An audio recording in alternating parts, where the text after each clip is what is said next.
한 주 동안 안녕하셨습니까? 시민데스크 안보라입니다.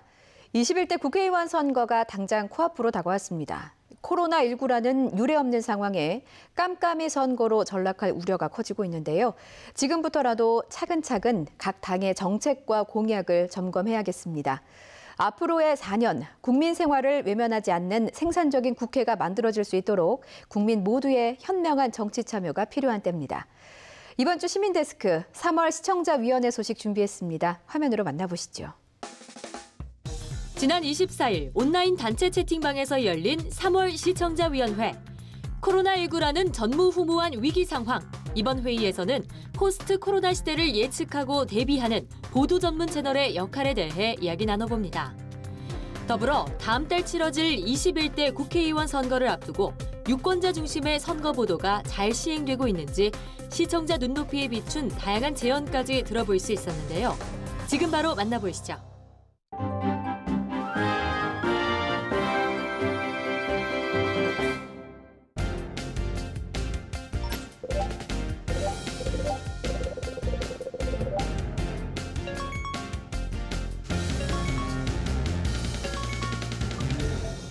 원영진 시청자위원장님 그리고 시청자위원님들 뵙고 싶습니다. 2달째 연속 온라인으로 이렇게 회의를 하게 되는데 생각했던 것보다 길고 지루한 싸움 그리고 위험한 싸움 2차 대전 이후로 가장 힘든 적과 만났다고 하는 그 코로나 바이러스와의 싸움입니다. 이게 경제에도 너무 큰 영향을 주고 있고 인류한테 그 위협적으로 이렇게 다가오고 있는 것 같습니다. 감염병을 대처하는 능력이 국가 경쟁력을 좌우할지도 모른다는 그런 생각을 하게 됩니다. 앞으로 우리 삶의 양식도 삶의 질서도 상당히 다른 양태로 나타날 거라는 예감을 가지고 내부 구성원들하고 YTN 내부에서도 고민을 하고 있습니다. 이후에 대비하기 위한 YTN의 준비는 무엇인지 서로 얘기를 나누자고 2월 달 내내 3월 달 들어서 특히 얘기를 많이 나누고 있습니다. 오늘 시청자위원님들께서 우리가 놓치고 있는 그런 부분들에 대해서 짚어주시면 앞으로의 보도에도 더 큰 도움이 될 거라고 이렇게 생각을 합니다. 마침 그 선거가 얼마 남지 않아서 객관적이고 균형 잡힌 알릴 의무를 다해야 된다는 그런 생각을 합니다. 그래서 특별 기획으로 지금 나가고 있는 보도 프로그램도 많은데 이 부분에 대한 고견도 듣도록 하겠습니다. 고맙습니다.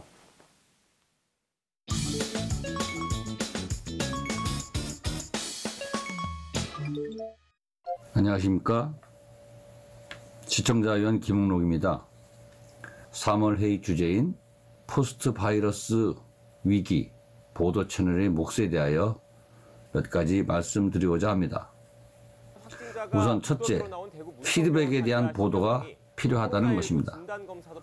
코로나19 바이러스 출현 이후 모든 분야, 즉 국가 및 지방자치단체의 책무, 의료인 등의 책무와 권리, 국민의 권리와 의무, 제대로 지켜지고 이행되었는지를 심층 분석하고 이를 토대로 개선할 점은 없는지, 수정 보완해야 하는 것은 무엇인지, 법 개정이 필요한지 등을 분석하고 이를 보도해야 한다는 말씀을 드립니다.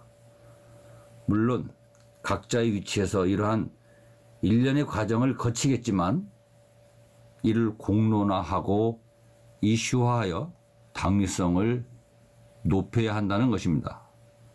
국민행동 지침, 매뉴얼, 재난방송의 보도 지침 등이 어떻게 진행되었는가 등도 포함될 수 있을 것입니다. 당연히 국내뿐 아니라 국제적인 문제도 포함돼야겠지요. 소 잃고 외양간 고친다라고 하는데 다시 잃지 않으려면 고쳐야지요. 둘째는 진실과 사실 보도의 강화입니다. 사회 재난의 일종인 감염병의 전파는 국민의 생명과 아주 밀접한 문제이므로 확인, 검증되지 않은 보도는 국민을 혼란에 빠뜨리고 가짜뉴스를 양산할 수 있는 빌미를 제공할 수 있다는 점에서 아무리 강조해도 지나치지 않을 것입니다. 코로나 바이러스 감염증의 완치자, 자가 격리자, 재감염자들의 의학적 통계 자료들이 추후 보도는 국민의 공포와 염려를 경감시키는 데 매우 유용하리라 판단됩니다. 지속해서 보도하고 있는 팩트체크 보도 내용은 이러한 면에서 매우 적절하고 잘하고 있는 보도라고 말씀드릴 수 있고, 해당 분야의 전문 기자를 활용하는 문제에서도 적극적인 자세가 필요할 것이라는 말씀을 드립니다.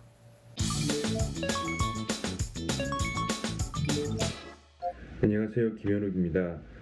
현재 위기에서 보도 채널은 그 역할을 충분히 담당하고 있는지를 반성을 좀 해볼 필요가 있다고 생각이 됩니다.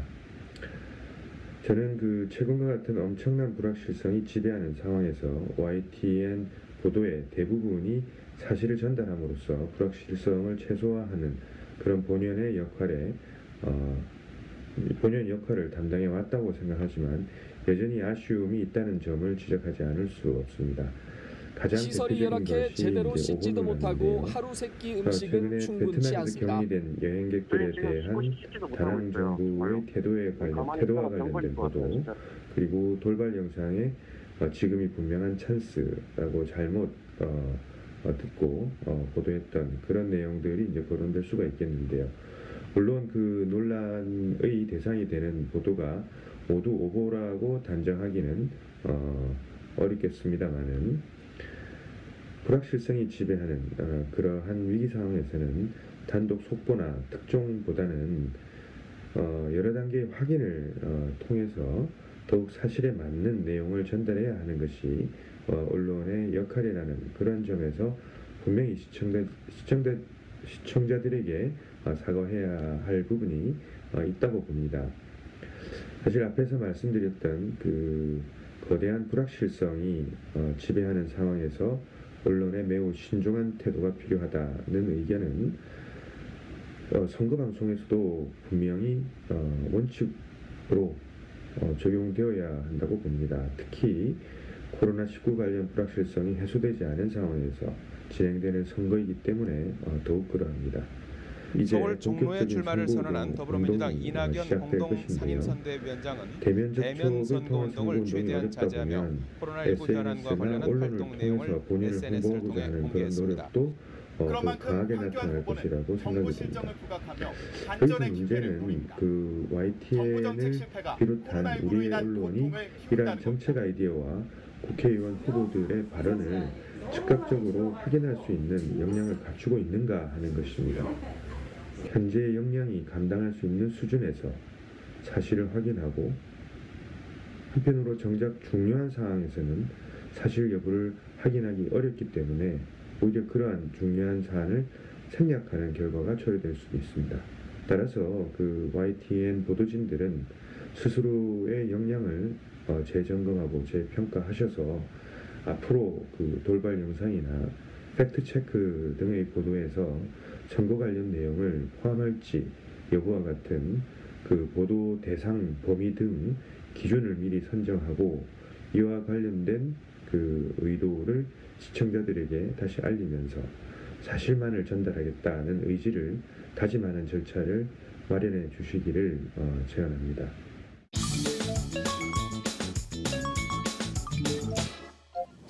안녕하십니까. YTN 시청자위원회 임상훈 위원입니다. 사실 언론계는 물론이고 이제는 한국의 거의 대부분의 국민들도 보도를 통해서 잘 알고 있는 것이 코로나19 대응과 관련해서 한국의 그 대응 상황이 아주 모범적이다, 이런 것들은 우리가 이제 익히 잘 알고 있습니다. 그 한국의 현재의 그 외신들이 보는, 그리고 외국 정부들이 보고 있는 한국의 그 국가 위기를 관리하는 능력, 바이러스를 통제하는 능력 이런 것들은 우리가 상상을 훨씬 넘어설 정도로 훌륭한 그런 평가들이 나오고 있습니다. 그렇다면 당연히 한국 언론에서 보도하는 것들을 기대를 하고 있겠죠.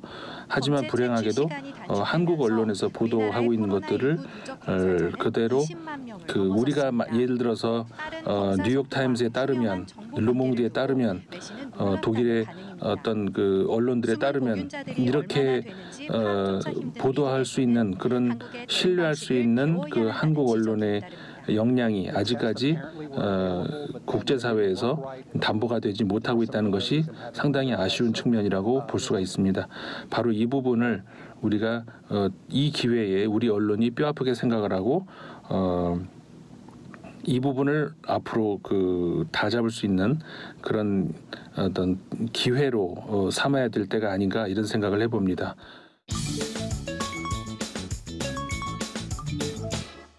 안녕하세요. YTN 시청자위원 이규일입니다. 저는 3월 9일 뉴스가 있는 저녁에서 영국 언론인과 인터뷰했던 방송이 이런 면에서 긍정적인 역할을 했다고 생각됩니다. 우리 언론에 대한 외부인의 시각을 소개하면서 자연스럽게 우리의 내부 상황을 객관화하고 성찰하게 하는 효과가 있었습니다. 이후 뉴스가 있는 저녁에서 외국 언론들의 긍정적인 평가를 몇 차례 보도한 것도 시의적절한 내용이었습니다. 비판과 감시도 언론의 중요한 기능이지만 잘하는 것을 찾아서 부각시키는 것도 필요하다는 점을 보여주는 사례였습니다. 다음으로 선거 방송에 바라는 점을 말씀드리겠습니다.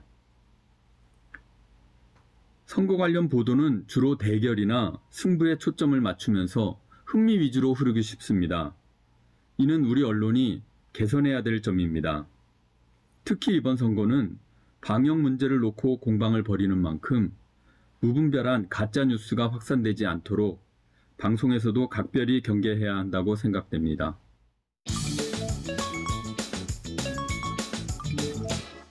네, 안녕하십니까. YTN 시청자위원 이봉우입니다. 3월 18일에 17세 청소년, 건강했던 청소년이 폐렴으로 사망하면서 굉장히 충격이 컸는데 3월 19일 음성 판정 이후에 YTN 앵커가 다행이라는 표현을 쓰면서 이게 또 논란이 일파만파 커졌습니다. 역시 YTN에서 사과 표명하셨습니다마는 감염병 사태를 지금 매일매일 보도하고 급박하게 보도하고 있는 상황에서 조금 더 평소보다 긴장하시고 당시의 끈을 놓지 마시고 어떻게 하면 조금 더 신중하게 보도할 수 있을지 상시적인 좀 고민과 주의가 필요해 보입니다.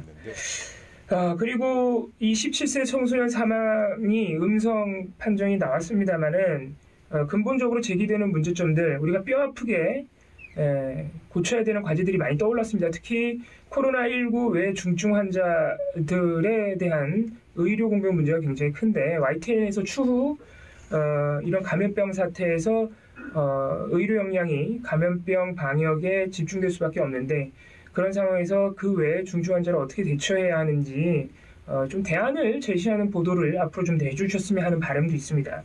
또 총선도 4월에 있는 만큼 코로나19를 잘 다뤄주시는 것과 동시에 총선도 놓치지 않는 또 총선도 코로나19만큼이나 중요한 선택이니까요.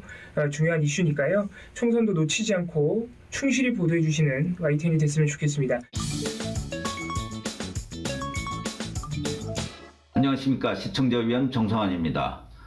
먼저 코로나 사태가 진정 국면에서 다시 지역 내 확산으로 이어질까 긴장하고 있는 사회 분위기 속에서도 마스크 오브제의 불편함이나 사회적 거리 유지 등 실제 생활 속의 대처 방법을 전해주는 YTN의 보도는 저에게 큰 도움이 되었습니다.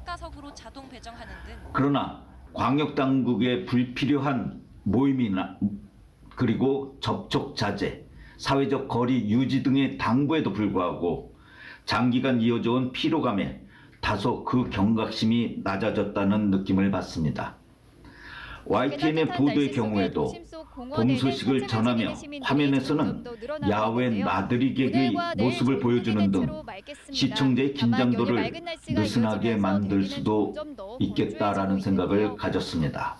지금 시점에서 주목해야 할 것은 코로나 사태 이후 사회적, 심리적, 경제적 후유증을 어떻게 극복해야 하는지에 초점을 맞추고 그 해결 방안에 의제를 설정해야 할 것 같습니다. 얼마 전부터 가짜 뉴스라는 말이 일반화되었는데 그 개념이 모호하고 오히려 너무 광범위하여 혼란을 가져오는 것입니다. 가짜 뉴스의 기준을 명확히 하고 또한 그 부분에 대한 합의를 이루어서 생산적이지 못한 논란을 방지해야 합니다. 가짜 뉴스라 비판하면서 기사 작성자의 입장과 배경을 확인하지도 않고 가짜 뉴스라 지칭하면 자칫 또 다른 가짜 뉴스로 자리를 잡게끔 될 것입니다. YTN만이라도 가짜 뉴스의 정의를 명확히 할 필요가 있을 것 같습니다.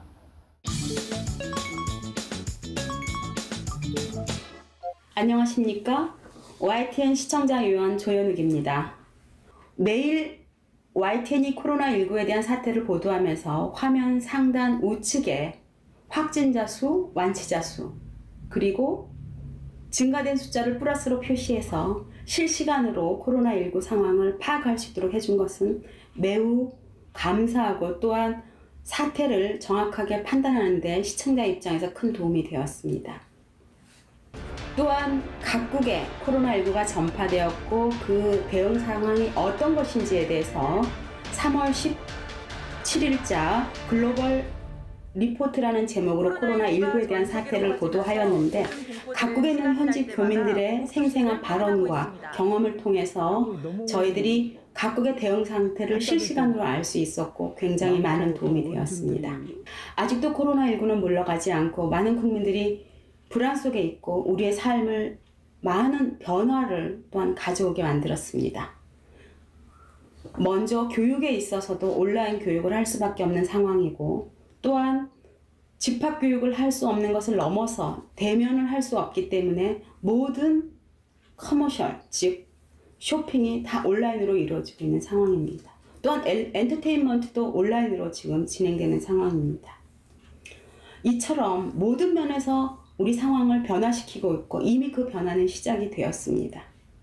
따라서 이러한 상황의 변화를 온라인 상황에 맞추어서 YTN이 원격 근무의 장점이라든지 원격 근무를 위한 준비 환경이 어떻게 돼야 되는지 그리고 원격 근무 매뉴얼을 또 어떻게 만들어야 되는지 이런 거에 대한 특집 프로그램을 만들어서 코로나19 이후에 달라지는 사회 변화에 대한 가이드를 한번 마련해 주실 것을 부탁을 드립니다.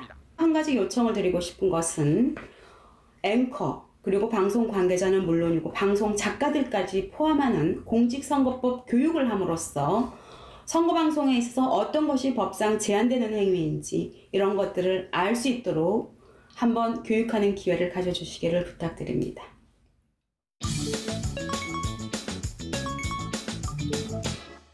우선 코로나 방송과 관련해서 너무 공포심만 조장하는 건 아닌가라는 생각이 많이 듭니다. 물론 사망자와 확진자를 보도하고 그것을 신속히 국민들에게 알리는 것도 중요하지만 무엇보다도 어떻게 예방할 수 있는지에 대한 부분으로 초점을 맞춰주시면 좀 더 국민들에게 공포심보다는 더 극복감을 더 줄 수 있을 거라고 생각을 하고 있습니다.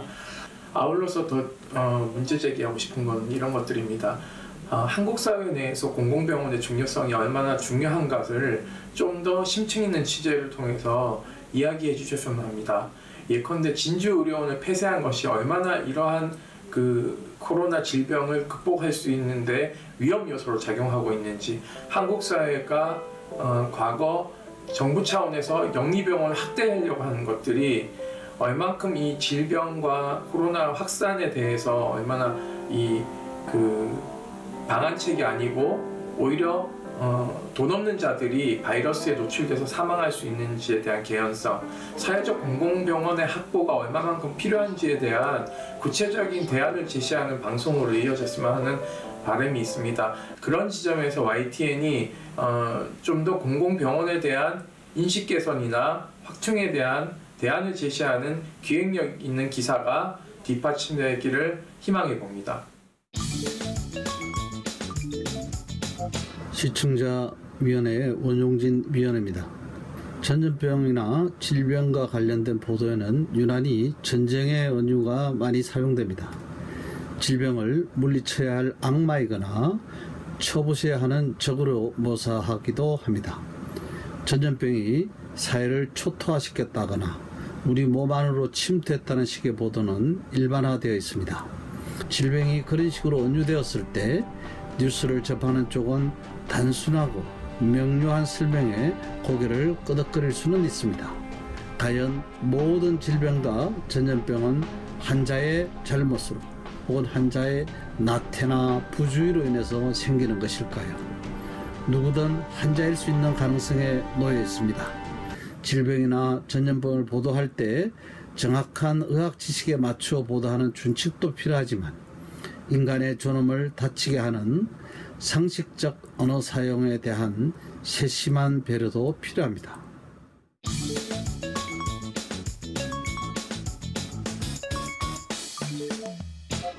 안녕하세요. 김보람이 변호사입니다. 우선 YTN이 N번방이라는 네이밍보다는 아동 성착취라는 표현을 뉴스에서 적극적으로 사용하고 있어서 관련 이슈에 대해서 타 방송사보다는 정확하게 인식하고 있다는 생각이 들었습니다. 유행에 따른 네이밍보다는 이슈를 정확히 이해할 수 있는 이름을 찾아주는 것이 미디어 보도의 원칙으로 굉장히 중요한데 YTN은 그 점에서 원칙을 지키고 있다는 점을 칭찬해 주고 싶습니다. 향후에도 이 관련 이슈가 좀 더 발전적으로 진행될 때마다 어떤 트렌드를 따르기보다는 그 이슈를 정확하게 포착할 수 있는 이름을 찾아서 뉴스에서 보도해주고 그 원칙들을 설명을 해주면 좋겠다 이렇게 생각을 들었습니다. 이번 사건이 범죄자 개인의 일탈이 아니고 우리 사회의 아동 성착취 행위 그리고 디지털 플랫폼을 중개로 이루어지는 행위에 대해서 누구나 쉽게 악성을 발현할 수 있다는 점을 보여주는 사건들이라는 생각이 들었습니다.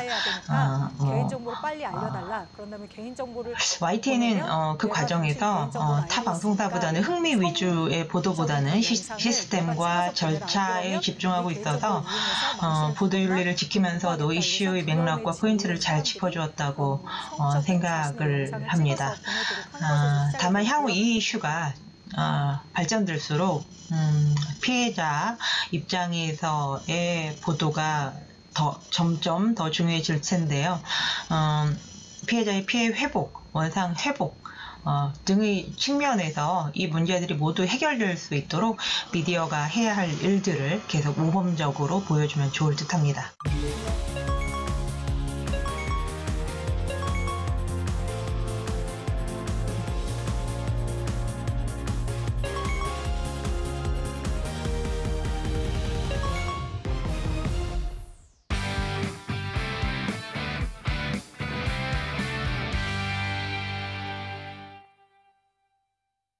코로나19와의 오랜 사투로 지친 분들 많으시지요. 봄 기운이 완연하지만 쉽게 문 밖을 나서기도 주저되실 겁니다. 아쉬운 마음을 뒤로하고 여행지를 담은 영상으로 답답한 기분을 달래보는 건 어떨까요? 오늘 내가 본 DMB 시간, 지금까지 소개된 전국 각지의 여행지를 엮은 특집 구석구석 코리아를 살펴봅니다. 최현주 평가원의 의견 들어보시죠. 안녕하세요. YTN DMB 시청자 평가원 최현주입니다. 최근 포근한 봄 날씨가 이어지면서 곳곳에 봄꽃들이 꽃망울을 터뜨리고 있는데요. 하지만 코로나19 사태가 장기화되면서 출래불사춘, 봄은 왔지만 봄을 느낄 수 없는 상황이 이어지고 있습니다.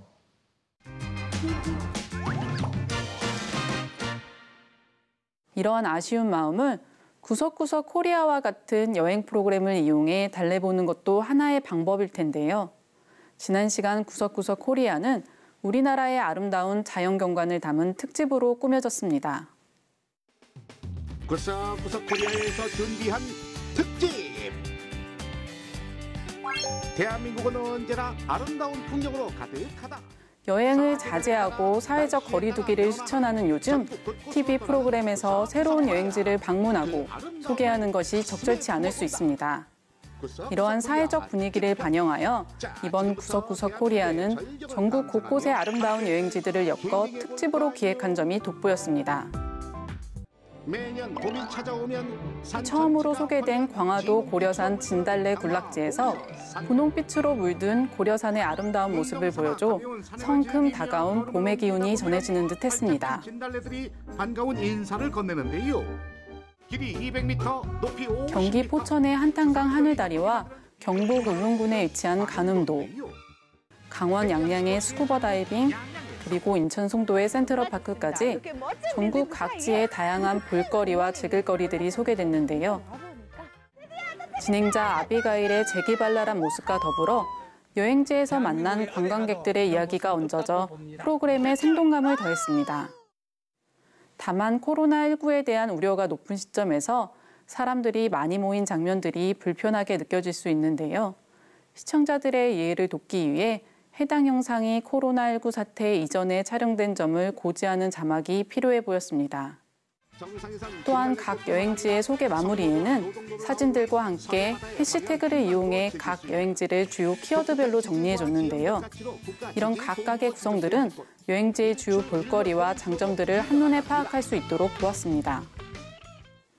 이번 구석구석 코리아는 최근 오랜 실내 활동으로 우울감을 호소하는 사람들이 늘어가는 시점에서 잠시나마 기분을 전환할 수 있는 내용이었습니다.